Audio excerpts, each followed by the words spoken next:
It's time for the SP and Bushy Show. Here's your hosts, SP and Bushy.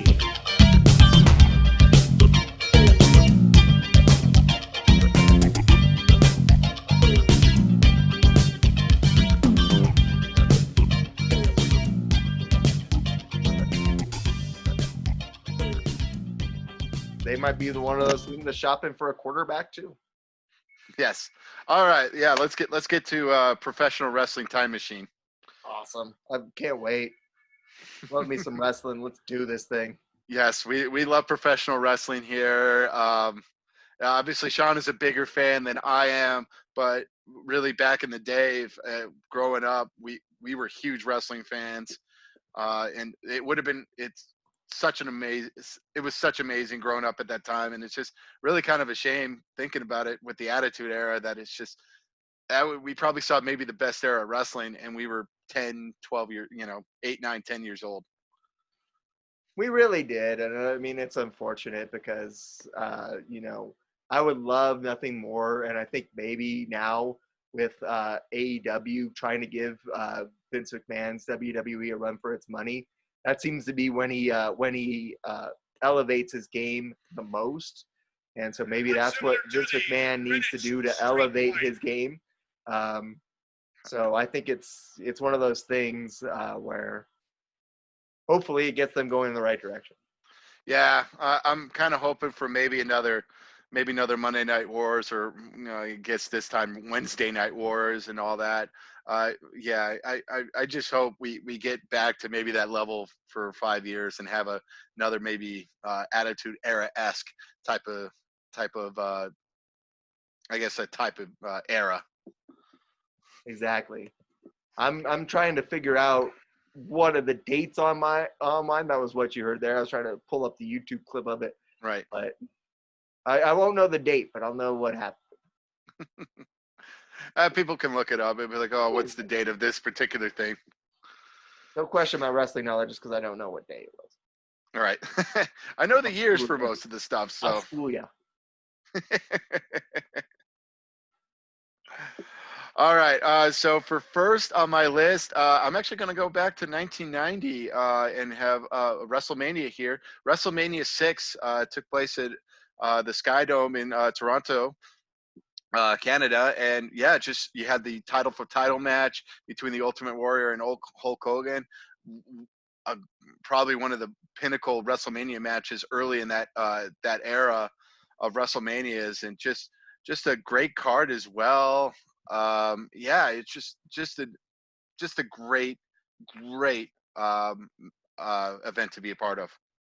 It certainly would have been a fun one, man. That would have been a good.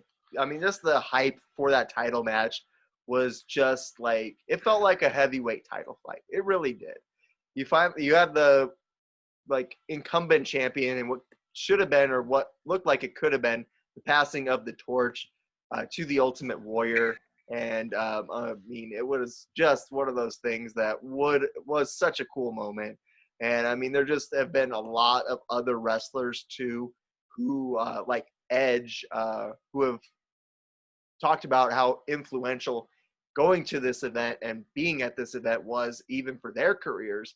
So once again, to kind of see it was just would have been awesome. It would have been great. Yeah, and just looking at the roster right now, you had probably Andre the Giant's last matches as a professional wrestler, and he goes out kind of on top. Really kind of an underrated moment of him going out with cheers as he finally gets rid of Bobby Heenan as well. And yeah, and well, thinking about with the crowd between Hogan and Warriors, between two really big baby faces, and everybody was cheering for either or, and it was just a great crowd to be a part. Would have been a great crowd to be a part of. It certainly would have. It would have been an incredible one. It would have been cool to be in Toronto for that WrestleMania. Like you said, on that Andre the Giant and Haku going up against Demolition, you have Andre the Giant in his last WrestleMania, breaking up, I guess, with for lack of a better term, with Bobby Heenan, and Bobby Heenan getting the business out of it. And I mean, obviously now I love Bobby Heenan, but back in the day, Bobby Heenan was just one of those people that you just love to see finally get his comeuppance, and that would have been that's always something good to see. Yes, he was definitely a great manager. Looking back at it now, and he gets the credit he deserves, and people really adore him. I certainly do as well. And yeah, just a great walk off as well. And again, he had a great main event match between Hulk Hogan and Ultimate Warrior. Yeah, that one's an incredible one. I love it. I think it's a good match for sure. I'm going to do my first one, and it's going to be 1 year later. It's going to be WrestleMania 7. And the reason that I put this one on there is more for sentimental reasons. When I was a kid, I mean, we didn't have money to afford all these pay-per-views, but for whatever reason, we had like a VHS recording that my parents must have done when we did rent WrestleMania 7 of that event, and it was one of those ones that I just always watched as a kid, and it would have been one that now looking back on it would have been really cool to be at, because you kind of have this main event of Hulk Hogan going up against Sergeant Slaughter, who kind of turned into an Iraqi sympathizer to kind of just accentuate American patriotism and make it a cooler moment when Hogan took the title from him. You have an absolutely incredible match between the Ultimate Warrior going up against Macho Man Randy Savage in an incredible matchup that was the career-ending match. The loser's career would end. That didn't end up sticking, obviously, as spoiler alert, Macho Man Randy Savage loses the match, but ends up sticking around a little bit.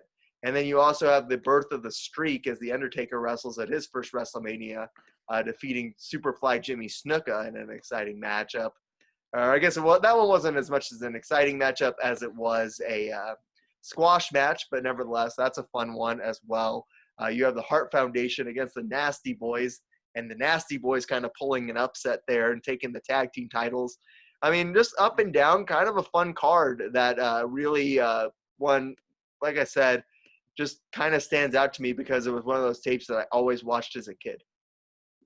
Yeah, and kind of looking at the card right now, you had a weird gimmick match as well. You had the blindfold match between Jake Roberts and the model Rick Martel as well. And yeah, just your boy, the Big Boss Man, defeating Mr. Perfect as well. So just an overall, just an amazing card looking back at it. And probably one of the more overlooked WrestleManias when you kind of look back at it. And you also have kind of an underrated big man battle between the British Bulldog, who is always a thick, muscular guy, and the Warlord. And they kind of have an underrated, nice little match there towards the beginning of the show. It's funny looking back at it. They actually faced off in like every pay-per-view that year. It's crazy to think about. It was probably the rivalry of 1991 because they fought every pay-per-view. It was the rivalry of 1991 that no one remembers. Exactly. Yeah, a very American patriotism as well, with U.S. being with the Iraq War as well. So it was just a lot of flags, a lot of U.S. patriotism. Obviously, you have an Iraq, you have an Iraq versus U.S. kind of matchup for the WWF Championship as well. So it's just really a lot of patriotism for this WrestleMania. You really do, and like I said, in the main event match with Sergeant Slaughter versus Hulk Hogan, like Slaughter keeps doing all these crazy sort of shenanigans to try and get disqualified and never does. So it's pretty funny. Like Exactly. He just keeps hitting Hulk Hogan with chairs and stuff, and somehow never gets disqualified. Hulk Hogan, the word, he's the most underrated chair shot giver. He is the worst chair shot giver of all time. Like seriously, he just picks up the chair like we kind of do, to kind of set it down, and he just shoves it. It is the worst chair shots of all time. Like he just doesn't take it from the bottom and try to swing it. He takes it from like the middle and try to push it on you. He does a lot of things well, but yeah, giving chair shots is not one of them. All right, so for my next thing, I'm gonna go 1999. I'm gonna go fully loaded 1999. A very, very good card. that we kind of talked about with our Undertaker retrospect as well. The main event going with Stone Cold Steve Austin versus the Undertaker in a first blood match, and they had stipulations that if Stone Cold won, Vince McMahon was fired, and if the Undertaker won, Stone Cold could never get a title shot again. And obviously, Stone Cold defeated the Undertaker, and Vince McMahon left the WWF for good, which obviously that didn't happen as well. And then, you had a fully loaded strap match between Triple H and The Rock. You had a D'Lo Brown, probably one of my favorite underrated wrestlers of that Attitude Era. I always liked D'Lo Brown as well. And then you have your buddy, the Big Boss Man, winning the Hardcore Championship against Al Snow as well. So just a very unique card as well. And you had the Iron Circle match between Ken Shamrock and Steve Blackman. And then you had Edge going up against Jeff Jarrett. You saw really the kind of the infancy of an Edge singles run as well. Yeah, I mean, that one was where he was an Intercontinental Champion, and I think he got cracked with the guitar that Jeff Jarrett was carrying around in those days. And I mean, like I said, you have a great hardcore match between the Big Boss Man and Al Snow. I mean, I love the hardcore matches of the late '90s. Those were so underrated. Once again, you have the strap match between Triple H and The Rock, first blood match. This card has it all, man. It's a blast. Like you said, D'Lo Brown, very underrated too. And I mean, you also have the APA against the Hardy Boys for the tag titles. So once again, just such a deep roster at the time, and you get to see it on full display in this card. Yeah, I forgot to mention the Hardy Boys too. Like they were starting to come along as well at that time. So, and you had the Acolytes right when they were part of the Ministry of Destruction, or the Minister of Defense, or the corporate ministry actually. Sorry. And yeah, and he had a lot of run-ins too. Like Xbox ran in, Kane ran in as well. It's just a lot of overlapping run-ins as well. And not to mention, too, like Stone Cold comes out of nowhere during the Jeff Jarrett match to give him a stunner. And, it's really, there was no need to do that. It was just insane. It was insane. And the beauty of it, too, was that, I mean, there's no reason for Stone Cold to be there. But I'll take more Stone Cold than any pay-per-view you want to give me. If Stone Cold comes out and stuns the winner of every match on the pay-per-view, that's a great pay-per-view. I love it. Oh, just a really good pay-per-view. And if you have the WWE Network, I highly encourage you to go back and watch it. If you want to know what the Attitude Era was like, look at that pay-per-view. That was the Attitude Era in a nutshell. Yeah, that one's fantastic. That's a great one. What do you have next? My next one, I'm going to go to SummerSlam 2000. And I mean, once again, it's just a bonkers card. And you have the first ever TLC match between Edge and Christian, the Hardy Boys, and the Dudley Boys. And this is just an insane match where you just have these three teams beating the holy crap out of each other. Obviously, you have the high-flying antics of Jeff Hardy, and I mean, both Hardys. You have the Dudleys putting people through tables, and you have, just like I said, this is an insane match between these three teams that really kind of defined tag team wrestling at the time. You have a great triple threat match to end it between The Rock, Triple H, and Kurt Angle. I mean, obviously, the match that stole the show is the TLC one. And you also have this crazy hardcore match between Steve Blackman and Shane McMahon, where he chases Shane McMahon up the Titantron, whacks him like 4 times with a kendo stick, and then Shane McMahon falls like 40 feet off of the Titantron through something before it finally ends. That is probably one of the scariest spots. That, and then obviously there's going to be one that's coming up, and I think everybody who knows us probably will think about that as well. And again, just looking at the card, you have Chris Benoit against Chris Jericho in a 2 out of 3 falls match. 2 great workers, even though Can't talk about Chris Benoit. Sorry. Chris Binot, that's his name. Chris Binot. Sorry. Yeah, and just shall not be named. and you have Eddie Guerrero in China, and you have China winning the Intercontinental Championship as well. And just man, again, we talked about how stacked that roster is. Like that is a very, very stacked roster. Think going back and looking at it. Yeah, and I mean, you kind of have this like love triangle thing going on with Kurt Angle and Triple H. They kind of had them beating the crap out of each other before The Rock even comes down for the title match. So it's kind of crazy the way that was going on back then. And I mean, the storylines obviously are a little bit crazy, and it's wrestling, and you expect that. But once again, you get The Rock, you get this great triple threat TLC match. It's a fantastic card. Yeah, just an amazing card, and probably one of the better SummerSlams.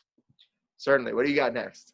What I got next, I got the that probably should be on everybody's list. Probably Survivor Series 1997. The Montreal Screwjob. Need I say more? But I will talk about a little bit more. Obviously, it's Kane's debut. He played facing off against Mankind.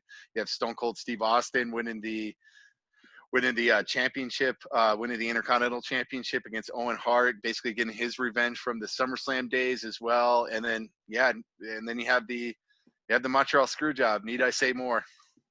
And you also have the Truth Commission versus the Disciples of Apocalypse. Oh yes, Great I totally matchup. forgot. Totally forgot. Oh yeah, Kurgan was on that. Kurgan, good old Kurgan. The big guy from the Sherlock Holmes movie. He's in that. A big guy with no personality. Let's put it that way. He is the sole survivor. Oh my goodness. Yeah, he was. Yeah, and then you have Team Canada against Team USA. You have Steve Blackman's debut. You do. Yeah, and you had Goldust. I think they were working on that heel turn with Goldust at that time as well.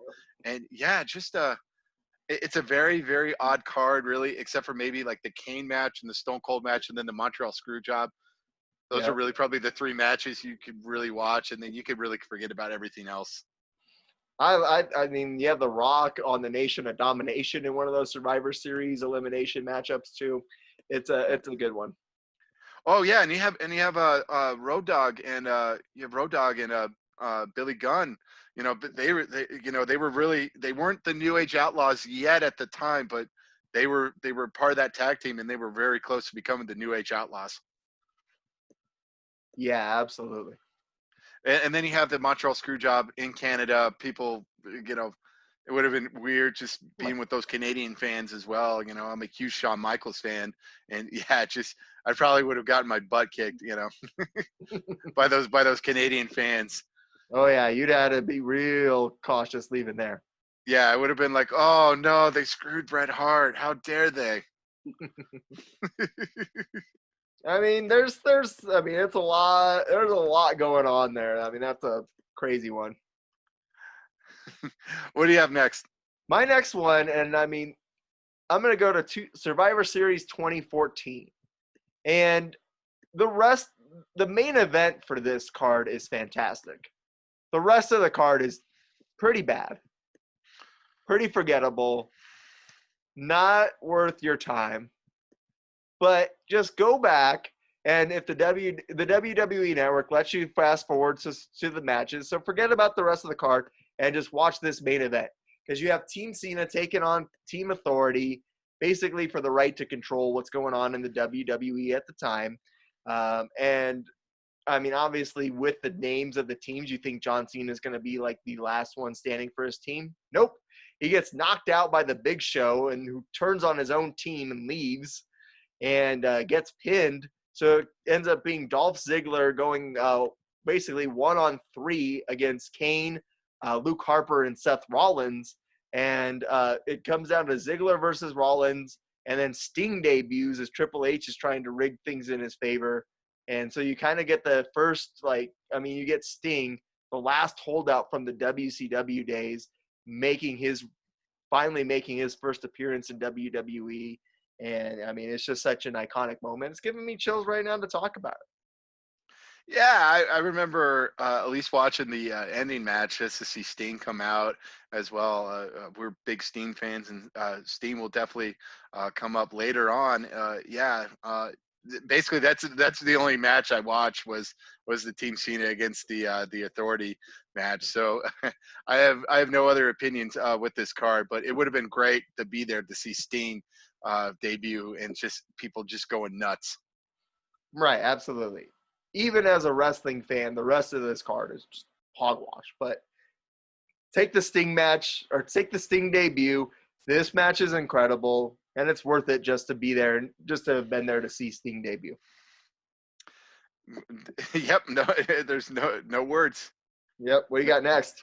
What I got next, I'm going 1989, WrestleMania 5, seeing the Mega Powers explode between Hulk Hogan and Macho Man Randy Savage, and just a great storytelling and a great rivalry that ended with WrestleMania 5, and seeing Hulk Hogan prevail against Randy Macho Man Savage. Really, the card really isn't that good.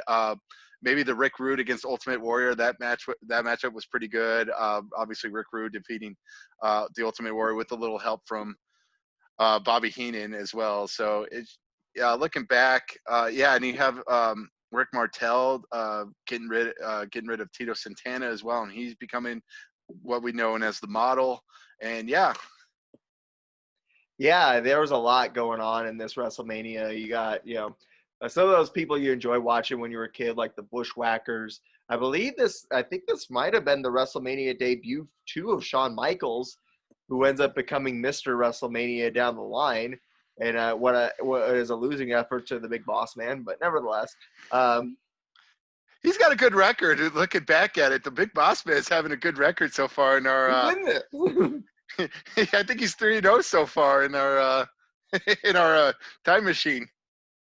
It's true, actually. It would have been interesting to see. And I mean, this is a great WrestleMania. A lot going on here. But once again, such an historic match between Savage and Hogan. Obviously, that's the definition of the show. Does it age worse a little bit because it took place? It wasn't really Trump Tower, but like Trump really slapped his name on this card. I mean, personal opinion, yes, obviously, but once again, we won't go down that road. Nevertheless, maybe we go back in time and say like, yeah. That's a whole can of worms right there, and that could lead into another rant. Yes. But this COVID thing, you might want to take it seriously. This is a sports talk show. We don't want to get into the politics too much. So. That's right. Yeah. I mean, that's probably the thing that's aged the worst. The fact that it took place maybe at like Trump Tower and like with people's opinions. Yeah, absolutely. All right. What do you have next? I got the NXT TakeOver War Games from 2017. This is the first War Games done under the NXT banner. And the reason I'm going with this one, it's a great card up and down. And then on top of it, you have the return of War Games, this great concept match from the WCW days that makes its debut in WWE. And you have this insane triple threat War Games match between the Undisputed Era, the Authors of Pain, and Sanity. I mean, two of those teams really go on to do nothing in WWE. But that being said, it's just an incredible matchup, just tables and all kinds of cage shots and all this other stuff. You have an incredible match that kind of the second one on the show between Aleister Black and the Velveteen Dream, just this insane gimmicky character as well. You got a great championship match between Andrade Cien Almas going up against Drew McIntyre, who's the current WWE champion. And they have a great matchup. You have a great Fatal 4-Way women's matchup on this card as well. So just a really good card. Yeah, I've always enjoyed the War Games match, even in the WCW days. Those were one of my favorite pay-per-views. And yeah, it sounds like a great card. I may have to go and watch it. Check it out. You may not know who anyone is, but it's still a lot of fun to watch it and see what's going on. I haven't caught up on the most recent War Games that took place like a couple of weeks ago. I've been meaning to and just haven't gotten around to it. That being said, I mean, it's a fun matchup. You will not be disappointed, sir. Okay, I'll have to go and check it out on the WWE Network. Awesome. Check it out. All right, so next on my list, I have I'm going to go to 1994 in the Royal Rumble 1994. You have Bret Hart and Owen Hart basically becoming the rivalry that of that year with 1994 with Owen turning on Brett, basically hurting his knee as well. You have Razor Ramon winning the Intercontinental Championship, or keeping his Intercontinental Championship, and then you have Yokozuna basically defending the championship against the Undertaker in a casket match as well. And then for the first time, they had co-winners for the Royal Rumble with Bret Hart and Lex Luger winning the Royal Rumble. Yeah, I mean, this is a fun one. I mean, I'd be at any Royal Rumble, but this one isn't one of my favorite Royal Rumbles necessarily, but it is a fun one. Once again, I mean, it's kind of crazy. You do have a good matchup with the Hart brothers taking on the Quebecers in that tag team matchup. And I mean, just looking back on the match, Owen Hart really does have every right to turn on him, because he never comes over and makes the tag. So, I mean, at the end of the day, it's kind of fair, but I mean, it's one of those ones that's isn't my favorite one, but I could definitely see the argument, sir. Yeah, I think a lot of it has to do with like sentimental value as well. Right. When I really started getting into wrestling, I went to Blockbuster at the time, and for some reason I picked this one out for some reason on a VHS rental, and ended up renting it and just loving it for some reason. Like it was, I think it's just one of those sentimental values with that, and just I think it's one of the more underrated Royal Rumbles. I think people just don't talk about. And you have Diesel probably doing well. Kevin Nash basically like destroying most of the field as well. And then you have, and then then you have Bret Hart limping in as well. I believe it like numbered like 28 or 29. Mm-hmm. And then basically with the whole Lex Luger angle as well. Yeah, I mean, it's definitely a good. The Rumble match itself definitely has its moments. I like that you get to the end of the match. I like the Royal Rumbles like this one, where you get to the end of the match and you have a ring full of people that could still win it. Yeah, you definitely had a lot of people that could win this Royal Rumble. Yeah, so I'm all for that. What do you have next? I'm gonna go to WCW, and I'm gonna go with World War III '97, just to see one of these 60-man battle royals that they had put on back in the day. This one was insane. You have Scott Hall ends up winning it, but in the end, you have like this 5-on-5 as it breaks down between the NWO and WCW, and then ends up with a 2-on-1 as DDP and the Giant, who then becomes the Big Show, seem to have Scott Hall at a 2-on-1, and then Kevin Nash never made his way out. So they made it sound like Kevin Nash was going to come out, but instead Hulk Hogan comes out as the 60th man somehow, even though he's missed the entire match to just be there for the final four. And then Nash comes down dressed as Sting from the rafters. And it's a crazy 60-man battle royal. I would like to be there just to see the chaos that ensues with a 60-man battle royal. But in addition to that, you have a really good match between Kurt Hennig and Ric Flair. You have Eddie Guerrero versus Rey Mysterio in a really good cruiserweight match. You have actually a decent matchup between Perry Saturn and the Disco Inferno. And I mean, you have a lot of good up and down battles throughout this card. Yeah, and looking at the card, you have Eddie Guerrero against Rey Mysterio Jr. for the cruiserweight. You didn't mention that as well, and you have your good old Raven there as well, and yeah, just a great era of WCW at the time when they were really hitting on all cylinders with the NWO angle, and then obviously with the Steen angle as well, faking everybody out, thinking it's the real Steen when in reality it's Kevin Nash, and yeah, just I would love to see that World War III. And people don't know what the World War III is. Basically, it was 60 people with 3 rings. And yeah, it was basically a battle royale with in that time. I would love to see it just to see if I could follow everything that was going on with the 60-man battle royal and 3 rings. Like, I would love to see how well I follow it. it definitely would have been a lot easier since everybody is there. It would have been a little chaotic. You were like, oh, who just got eliminated? Right. And I'm Yeah, sure that, like, even back then, I'm sure that they had to reach for some people in the 60 to get the 60s. So, like, there might be someone that gets chucked out there. I'm like, okay, who the heck was that anyway? But yeah. I mean, it would have been a fun one to be at for sure. Absolutely. Great era of matches. Yeah, because he had War Games and then Halloween Havoc and then, yeah, World War III and then Starcade. Just that whole 97 run with WCW at that time was just a great, great run. It certainly is. What do you got next?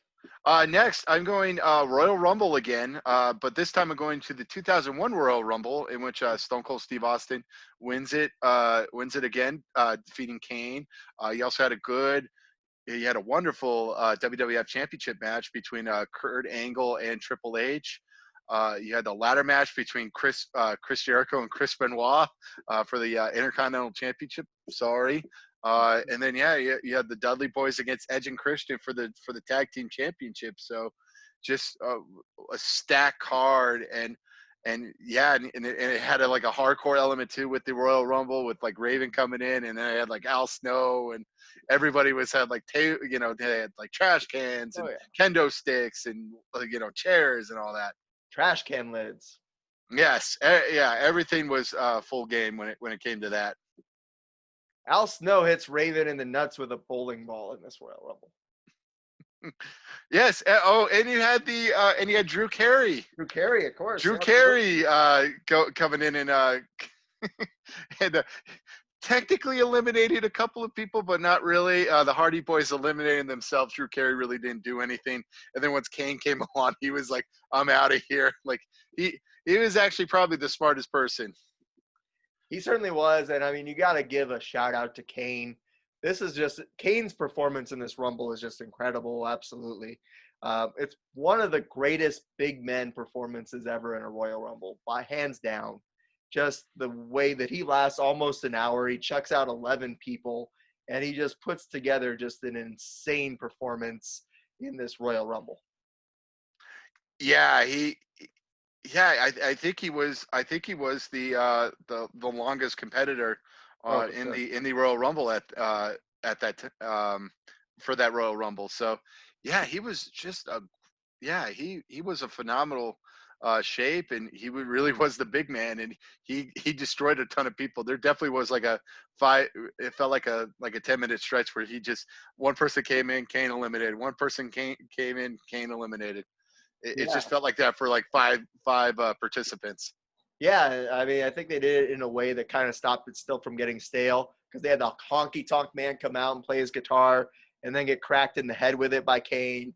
And then with the hardcore stuff, it was a good way to have them slow him down with some jobbers, but then he starts throwing them out. I mean, it was a good way to do it without it being boring. Like, everyone talks about this year's Royal Rumble like it was so fantastic.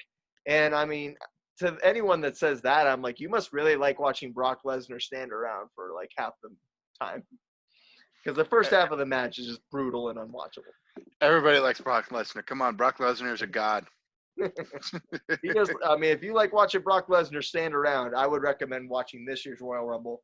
It didn't make my list, I know that much, but the 2001 Royal Rumble is a stacked card leading into a very good Rumble. I like it. Right. The Rumble is hilarious. I like also that Drew Carey tries to bribe Kane at one point too. Yes, yeah, he pulled out the money. He tries to bribe Kane, like, "Hey, don't hurt me," and all that. It's just a great comedy act with Kane and all that, and Drew Carey. Yeah. Promoting his it's crazy to think about it. I remember looking back at it, and he was promoting like a comedy improv all-stars thing, like right before the Super Bowl. Like, it's just like, wow, like you forgot like how big of a star Drew Carey was at that time. Still you really do. Most of the prices, right? I know he hosts The Price is Right, but I think that's what like most kids remember, but they don't remember that he had 2 hit TV shows with the Drew Carey Show and Whose Lines in It Anyway, and now he has like this comedy all-star thing that was on. It was either like a network special or it was on pay-per-view. Yeah, it's just an amazing thing to look back at. Yeah. It was a way to infuse a celebrity in a way that was done well. Yes, It wasn't done terribly. It was done well. absolutely. What's next on your list? I gotta go with Royal Rumble 1992. This one is probably my favorite Royal Rumble. The reason that I don't have it higher is because if you're there in person, you don't hear Bobby Heenan's commentary, which is just fantastic. It's the most biased commentary in the history of wrestling. It's Ric Flair in this Royal Rumble for an hour, and the entire time Bobby Heenan is making no bones about the fact that he's rooting for Ric Flair the whole time. And then Ric Flair wins, and he gets this joyous moment. But the whole time, anytime anyone comes in and punches Ric Flair, he's like, "That's not fair to Flair." And it's one of the greatest commentaries of all time, and that's why it's not higher on my list.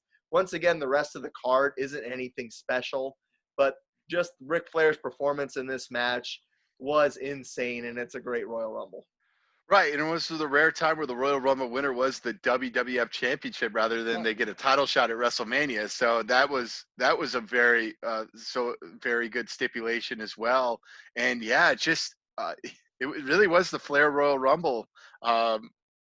It would have been cool to probably have been there because you don't hear it from the WWE Network, but they dubbed the version of when Hulk Hogan got eliminated, and you actually see the video where a lot of people were kind of cheering and really standing up. So it was a very weird time. It would have been very weird for like Hulk Hogan. It's like, wow, these people are actually turning on me. Like, what is going on? Yeah, that would have been a fun one to be at, just to hear what the real crowd reaction was to that elimination. And then you can still enjoy the Heenan commentary on the rewatch. Yeah, I agree with you. The card stunk other than this Royal Rumble match. It really was one of those one match shows, which happened to be the Royal Rumble. Right, which I mean, there's nothing wrong with that, especially when the best match on your card is an hour long. Yes. So next on my list, I'm going WrestleMania 10, 1994, the 10th version of WrestleMania. It would have been great to see a WrestleMania at Madison Square Garden. You have obviously Owen Hart, Bret Hart, probably doing the match of wrestling the match of the year. You have the card. Really, there's probably like 3 matches that you really should watch, and that's like Owen against Bret. Obviously, the ladder match between Razor Ramon and Shawn Michaels, and then probably the end with the championship match between Bret Hart and Yokozuna. Yeah, the match that stands out on this card to me the most. I mean, you do have a great match between Bret Hart and Owen Hart, but the ladder match between Razor Ramon and Shawn Michaels is one of those matches like nothing we had ever seen before at that moment. So to go back in time and just be a part of that crowd that's seeing something new for the first time ever would have been so cool. I mean, that match is incredible anyway. So much so that it's still talked about among the best ladder matches of all time, still to this day. And it's the first one, and it's one of those ones that still hasn't been improved upon a ton. And it's a fantastic match. And once again, you have the triumphant moment of Bret Hart winning it at the end from Yokozuna. And like you said, that great match between Bret Hart and Owen Hart. Yeah, just the ladder match was just fun and a very compelling match to be a part of, and just seeing just how much physical pain they really do. And then you see the iconic thing of Michaels jumping off the ladder to really body slam Razor Ramon. That probably hurt on both ends as well.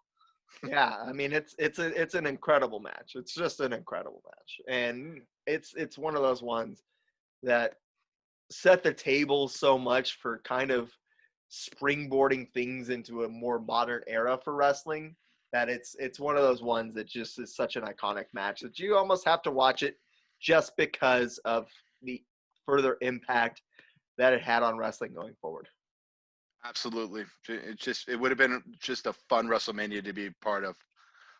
What's next on your list? Oh man, I mean that one, shoot, you got me all excited with that one. Now I want to go back and watch WrestleMania 10. But the next one on my list, I gotta figure out what, I don't know exactly what day it was, but it was a Raw leading up to WrestleMania 15, and it's the one where Stone Cold Steve Austin comes driving in the beer truck and gives the corporation a beer bath. That one, I mean, obviously back then, even the Raws were insane, where you had to watch Raw just to see what Stone Cold Steve Austin was going to do to Vince McMahon. And this one is another one of those matches or moments. It's not even a match. It's one of those moments where Stone Cold just kind of defines what the Attitude Era was about, and he comes down and just sprays everyone with beer. Oh, I'm smiling just thinking about it. Like it made me so happy just thinking about it now. Yeah, with the beer truck, he comes in, folks, with a actual beer truck and starts spraying The Rock, Shane, and Vince McMahon. So it was an incredible moment, and it's just one of those just eye-opening. Like, what in the world is this happening? Wow, this is so cool as well. And I mean, it's probably up there with one of my favorite Raw moments. Oh, absolutely. It may be the best moment of all time on a Monday Night Raw. He comes in and just, like I said, he sprays everyone. And you just have this iconic moment of Vince McMahon trying to swim in the bath of beer and try and get out of it. It's fantastic. It's great. It's one of those things. It's just an incredible match. It wasn't on my list, but I do got to give another honorable mention to when he drove the Zamboni. He jumps over the police basically the police barricade and basically clothesline Vince McMahon and start plummeting. And that, oh my God, it was just Right. Unbelievable great moments. Like that's something they don't have now. It's like, we want vehicles. Like give me a beer truck or something like that, or give me a Zamboni, something. I got two honorable mentions off of this one too, and that's the time that Kurt Angle comes in with the milk truck and sprays Stone Cold Steve Austin and Stephanie McMahon and everybody with the milk. That one's a funny one too. A little reversal as well. Yeah, because Stone Cold's on the receiving end of it. And this one, I mean, it wasn't even shot in the arena, but it was another great Raw moment during that era. And that was the one where like Stone Cold Steve Austin or Vince McMahon's in the hospital. I think it was the week after the Zamboni thing. And it's the week after that where Stone Cold Steve Austin just shows up in the hospital and starts beating up on Vince McMahon. It's another one of those iconic moments because you have Vince McMahon in the hospital, you have Mankind trying to cheer him up, and Stone Cold Steve Austin just dressed up as a doctor just starts wailing on him. Yes. Another honorable mention, of course, we probably couldn't have been there because it was a quote unquote empty arena match. But it was a halftime special. It was called Halftime Heat, and it was an empty arena match between The Rock and Mankind for the WWF Championship in an empty arena. It would have been just it was fascinating, and it took place all between halftime of, I believe, Super Bowl 33 as well. So that one's another great one. Obviously, that's a great day in our history anyway. But You talk about it. Is that the one? I'm trying to remember that one. Where I remember there's a match between The Rock and Mankind where he like puts like a thing of pallets on top of it. He puts a pallet on the forklift and he counts that's the pin. Yeah. Is that one, or is that like another time? It is that one. It is that one. That's a great feud there together with The Rock and Mankind, but yeah, that one stands out to me too. And I'm going to go back just because I can and talk about it. The week after Stone Cold Steve Austin beats up Vince McMahon in the hospital is the week that the week after that is the week that Big Boss Man comes out dressed as a security guard and knocks out Stone Cold and returns, which is obviously an iconic moment for me as a Big Boss Man fan. Your buddy, Big Boss Man. We're talking a lot of positives with the Big Boss Man. One of the most underrated big men of the time. He moved really well for a guy that size. Yes, but unfortunately, this run is going to end. Yeah. I'm going next in 1998, Survivor Series 1998, with my next thing. Obviously, they basically pulled the screw job again a year later with the Rock. He thought he was, being one of the good guys, and he thought Mankind was one of these corporate shills, and it turns out to be the old switcheroo as well. And your buddy Big Boss Man just. I felt like he was running in like every time, and he had two chances to win the WWF Championship, and he somehow screwed it both as well. So, and he had a lot of run-ins as well and stuff. So and he did not look good that night. He lost 2 first-round matchups that night. Yes, he lost 2 first-round matchups, and he had a lot of run-ins too where he got beaten up. So not the Big Boss Man's most shining moment. No, he loses to The Rock in 3 seconds that night. He also gets disqualified trying to take out Stone Cold Steve Austin with the nightstick. At one point, he tries to throw the nightstick to Ken Shamrock, and Stone Cold intercepts it, hits Shamrock with it, and then wins to advance again. So, yeah, definitely not the best night for the Big Boss Man. But it's a great night just because that kind of set the tone for what would be the next 6 months for WWE. And it was one of the best 6-month runs the company has ever had. Maybe the best 6-month run that the company ever had, because you have this Rock Mankind feud that leads into the Rock Stone Cold feud, while you still have the Stone Cold McMahon feud going on. And this is what really kind of launched everything to WrestleMania 15. Yes, absolutely. Need I say more? Please go watch it. It's a great one to look back on. What's next on your end? Oh, man. So many moments now. I'm just excited. It's going to be a lot of going back and trying to rewatch things going forward. But that being said, I got to go with Royal Rumble 1998. It's another one of those ones that doesn't have the best card, but it has a great Rumble match. And you got Stone Cold Steve Austin winning it, punching his ticket to going to WrestleMania. And it's just one of those defining moments of the Attitude Era that really, really, once again, launched WWE forward in their war with WCW. And on top of that, like I said, you have a great Royal Rumble. Stone Cold ends up winning it. But like I said, I like my Royal Rumbles where there's a lot of people there at the end. And there were a lot of people there at the end. And then again, it comes down to Stone Cold versus The Rock. And it's a great Royal Rumble. And then you also have the Shawn Michaels Undertaker matchup at that one, and the casket matchup, which we talked about last time when we did the Undertaker matches. That one's another iconic match as well. Yeah, and you had Mick Foley performing 3 times as Mankind, Dude Love, and Cactus Jack as well. So he was in that. It really was like a stacked field. You kind of look back at it like that. That was really the roster in 97, 98.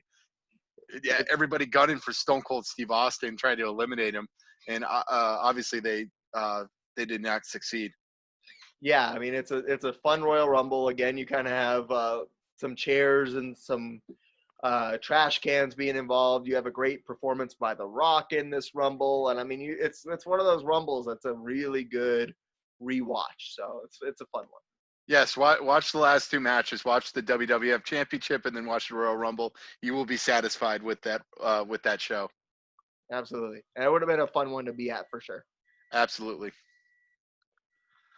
So next on my list, I'm gonna go a Raw show, and that's January 4th, 1999. I don't know like the specific day. I know it was a tape show, but this was the day it actually aired. A very, very iconic moment, probably for the Monday Night War as well. Probably really the I guess the turning point that showed that WWF is just so much better than WCW, and that's Mankind winning the WWF Championship with a little help from Stone Cold Steve Austin, and yeah, just him winning the championship, that would have been an amazing experience to be a part of, and then we were probably seeing the commentary after with WCW, Tony Schiavone saying, oh, Mankind's going to win the championship. Oh, that would put butts in the seats. That's one of those iconic wrestling moments, man. It's such an iconic moment, and to go back and see just the joy that Mankind has when he wins that belt, and see the celebration of it, like it's such a heartwarming moment. On top of being a shocking moment, because I mean, like I said, you rarely see it nowadays that there's actually a title change on Raw, and that's why I really liked the one that I was talking about a couple weeks ago. So, I mean, you really have this, just this huge moment where Mankind wins it. And like I said, it's so rare you see a good title change on Raw that this would have been an amazing moment to be a part of. Yes, just a fun moment, and just seeing Mankind, because people really did like Mankind once he started kind of turning face, when he had actually the dress shirt on with the tie. going on with his outfit. Nice. What's next? I'm going to bring it up already. I'm going to talk about King of the Ring 98. It's just such an iconic one with, we talked about Mankind. You have him getting chucked off the cell in the Hell in a Cell match between him and The Undertaker. It is just this insane, brutal matchup that stands out in the pantheon of wrestling. And to be there and to see it happen live, like, you would have thought he was dead, like JR did. To see him go off of that cell live and see that live would have been insane. Yeah, we definitely would have freaked out and be like, "Oh my God, is he dead? Is he dead?" And yeah, just a great overall card as well. And you had a first blood match between Stone Cold and Kane for the WWF Championship, and then you actually have a very underrated wrestler, in my opinion, in Ken Shamrock, winning the King of the Ring, actually defeating The Rock, I believe, to win the King of the Ring. So, just a very interesting card, and yeah, obviously it culminates with the Hell in the Cell, even though that was not the main event. That's the match you come out. Yeah, it's an insane match, and then you have a really good first blood match between Kane and Stone Cold. That somehow, after everything that happens in that Hell in a Cell match, somehow, some way, Mankind finds a way to come down for the main event and get involved in that. He comes in, and the Undertaker comes in as well. Like, good God, like could that happen anymore? It's an insane match. You also have a good match between X-Pac and Owen Hart. I mean, it's one of the most historic nights in wrestling. Yes, very iconic, and obviously one of the most iconic photos as well. And that's Mankind leaving the cell with his back kind of turned as well. Yeah, just an insane one. And I mean, I know it was on your list too, but figured we Yes. get it out of the way because I know we've already talked about it on our Undertaker retrospective. But it's an insane one. Absolutely. What do you got next? Next, I got 1997 Starrcade going WCW this time. It really culminates with the main event between Steen and Hulk Hogan. Really like Steen with the Crow, not speaking a lot, and he comes in and just beats the crap out of NWO members, and it was very, very fascinating storyline. Really, the ending was a little bit choppy looking back at it. They try to recreate the Montreal screw job, and they really screwed that up. And yeah, just a really good card that really cultivated, and you saw, the excitement of Steen winning the championship. Yeah, absolutely. This is like you said, the ending gets a little bit choppy. Bret Hart somehow runs in, but this was a moment because the NWO and Hogan had been on top for a while. Sting had kind of been gone for a while. So you get like this huge culminating moment when Sting finally gets it done and returns the belt to WCW. It's Goldberg's first pay-per-view matchup as he beats Steve Mongo McMichael. You have a good matchup between DDP and Kurt Hennig in this one. I mean, and again, you have Eddie Guerrero going against Dean Malenko. And those two guys, anytime they got together, it was magic. So those two in a great cruiserweight championship match as well.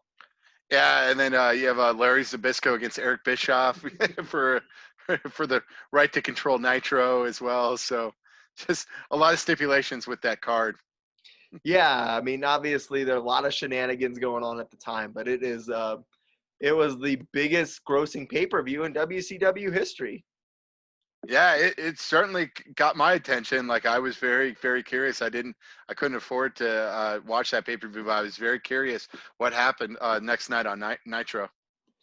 Yeah, exactly. And 1 year later, they screw it up by tasing Goldberg, and then or no, yeah, did they? I think that was that the one? Yeah, they tase Goldberg, and then it's year, and then they do the finger poke of doom the next night. Yes, which actually happened on the January 4th, 1999 Raw as well. So the finger poke of doom. So yeah, championship match against the finger poke of doom. Yeah, that will put butts in the seats. Yeah.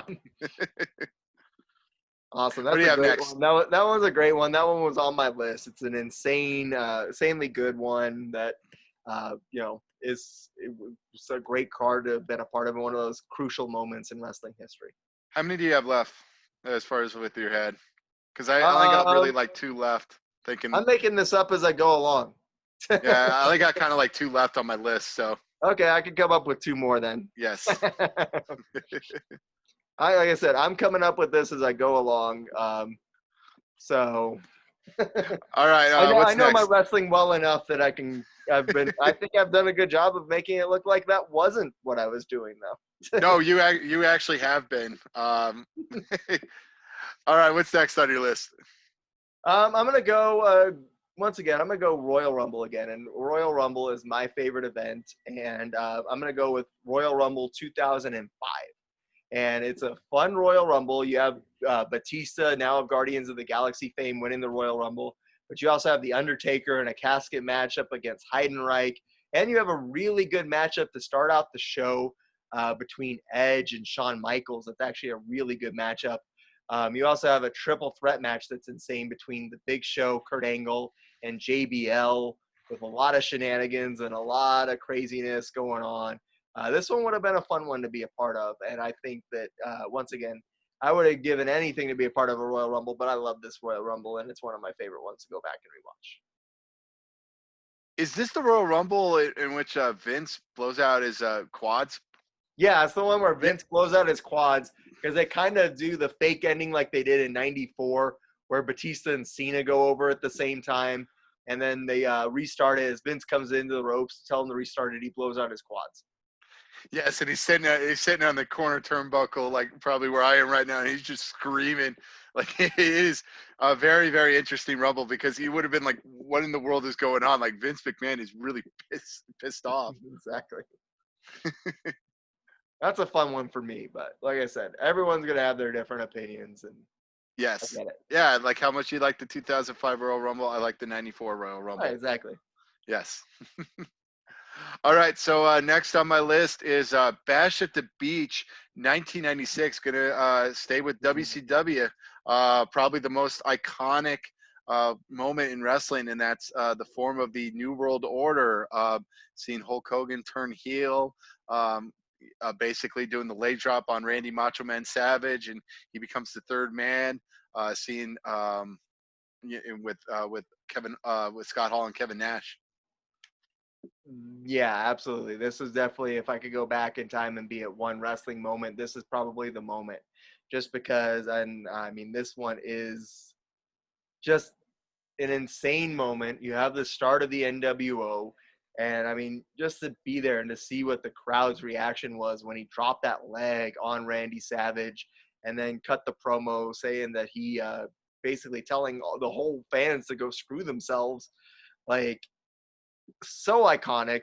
Like it's one of the most iconic moments in wrestling, and it was the moment where like, okay, now we really do have a Monday Night War, because Hulk Hogan, who had been doing the same thing for basically 10 years, is now doing something new. Plus, you have this new great heel faction, probably the greatest heel faction of all time in the NWO, and just this moment where it all started. And I mean, it would have been an insane crowd to be a part of. Oh yeah, it would have been just the reaction too of seeing him turn heel and like a lot of cheers happen. Like he really like a lot of cheers happened. Seeing him drop the leg and like everybody just going nuts probably and being one of those people that were like, oh my god, he did it! Like holy crap. I mean, It would have been nice too to throw crap in the rain. You know that was really right. iconic with Nitro at the time was throwing a lot of crap in the rain. Yeah, I That mean, would have been fun. it's crazy what happens in that. The crowd throwing stuff just to see, like, I mean, I'm sure there were people that were the people that were booing him, and I'm sure there were people that were cheering him. But no matter what, you would have never seen that coming. And the internet wasn't as rampant with the spoilers and everything going on. So to go back in time and be a part of that would have been insane. Yeah, it would have been fun. It would have been just a great moment to be a part of. What's next on your list? Do you have any more, or is that it? I got one more. All right, I got. Well, all right, I'll do this one then. I'm gonna do. Let's see. Oh man, I'm worried that mine is gonna be the same as yours, but I'll do it then. What It's gonna is be WCW again, and it's going to be the night that Goldberg wins the WCW championship from Hulk Hogan. And this is an iconic moment. And I mean, I've even heard Tony Schiavone say in the past that this has been the closest thing that WCW had to a Super Bowl, because you have the Georgia Dome packed to the brim with fans. You have Goldberg, who had to face Scott Hall earlier in that night, going up against Hulk Hogan. And it was kind of the passing of the torch that kind of solidified Goldberg as like the guy in the 90s. And I know a lot of wrestling fans on the internet always want to whine and complain about Goldberg now. But Goldberg was fun to watch in this initial run with WCW. And this match is fun to watch. The crowd reaction's fun to watch, because they end up like, some are upset and some are throwing stuff too. But at the end of the day, it's a huge moment when Goldberg kind of jackhammers Hogan and kind of puts an end to this NWO era.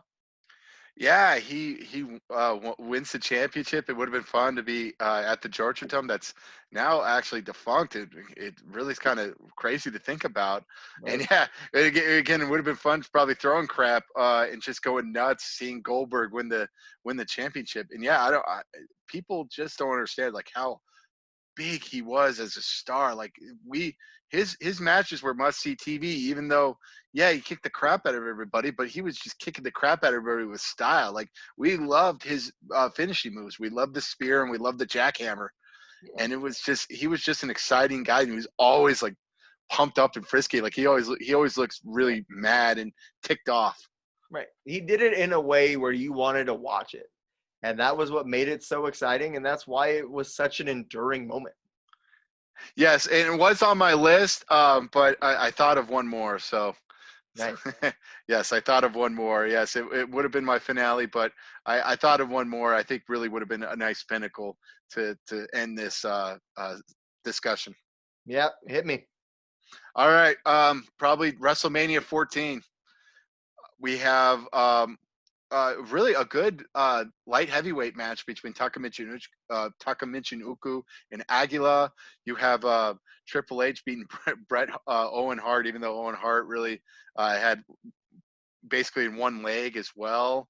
You had Sable at the time when she was red hot, and then you have Ken Shamrock losing the Intercontinental Championship, even though he was the even though he was the challenger. He won it, but he didn't let go of the ankle lock on The Rock, and he went insane. And just seeing Ken Shamrock do his thing, just suplexing everybody, and then that cost him the title.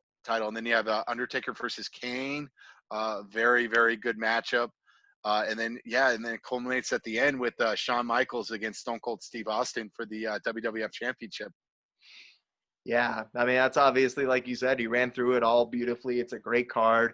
Iconic moment with Stone Cold kind of ushering in that Stone Cold era, finally winning his first title. And, I mean, it's such an iconic moment. I had one more as well, and that's going to be WrestleMania the following year, WrestleMania 15, because you have this first of three WrestleMania clashes between Stone Cold and The Rock. And, I mean, this is a great match. You have the two defining wrestlers of the Attitude Era going against each other in what is a great match. You also have the Hell in a Cell match between The Undertaker and the Big Boss Man, where he hangs the Big Boss Man. You have Shane McMahon against X-Pac. You have a really good four corners elimination match between the Road Dogg, Goldust, Ken Shamrock, and Val Venis. And then you have the weird Brawl for All match between Butterbean and Bart Gunn. And, I mean, the rest of the card isn't anything to necessarily write home about. But, I mean, it is a huge, huge moment, that first match between Stone Cold and The Rock.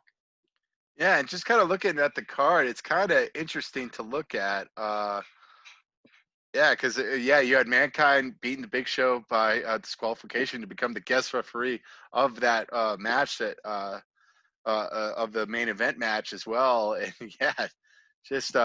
and he had Sable during her time as well. And I'd seen the Hell in a Cell match. Probably not the cream of the crop when it comes to Hell in a Cell matches as well, and probably not your favorite since the Big Boss Man got hanged.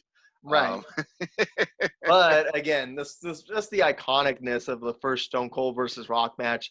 It's a great match. It's such an insane match. I mean, insanely good match between these two. Yeah, it was. The matches got better as the years went on, but this was definitely a good stepping stone towards what would become probably the greatest rivalry in professional wrestling. I would think so. This one's my personal favorite, just because the one where Austin suddenly aligns himself with Vince McMahon didn't make much sense to me. The last one that they had was a great match, and another yeah, and that one's a great match. And then another honorable mention would have to be that one where they do meet for the last time. Uh, that's a great WrestleMania as well at WrestleMania 19. Yeah, I forgot about WrestleMania 17. I really enjoyed WrestleMania 17. Of course, it probably was the if you can think about it, that really probably was like the end of my time as probably watching a wrestling fan. I mean, seeing Stone Cold and Vince McMahon shake hands, like it's just like what I can't trust wrestling anymore. They broke my heart with this. It did. It's brutal. Oh, man, that was an exciting list. That was fun. It was, man. And I mean, there's so many more that we could list. So if you have anything you want to add to the list of wrestling events that you wish you could go back in time and be at, please just drop it in the comments below. We'd love to hear from you. Tweet at us at SP Bushy. Once again, we have fun doing this. We hope you're having fun watching it. Thanks again for joining us. Appreciate it. Yes. And next week we're going to go back to the world of fiction, and we're going to go. We're going to probably end our time machine series with fictional sporting events that we would love to attend. Yeah, I mean, I can't wait for that one. I think that was one of my favorite ones of our conversations was our first one about the fictional movie collapses. So I can't wait to go back in time and revisit some of these great movie moments. Yes, I'm very excited for it because there are a couple of mentions that I'll have on, but we will see. All right. Well, we'll look forward to that. We hope you'll join us then. Thank you again for watching this episode. Click the like button. Be sure to subscribe to us on YouTube. And we look forward to hopefully finding some new ways to deliver the show to you if you aren't watching it on YouTube. But once again, thank you again for watching. Peace.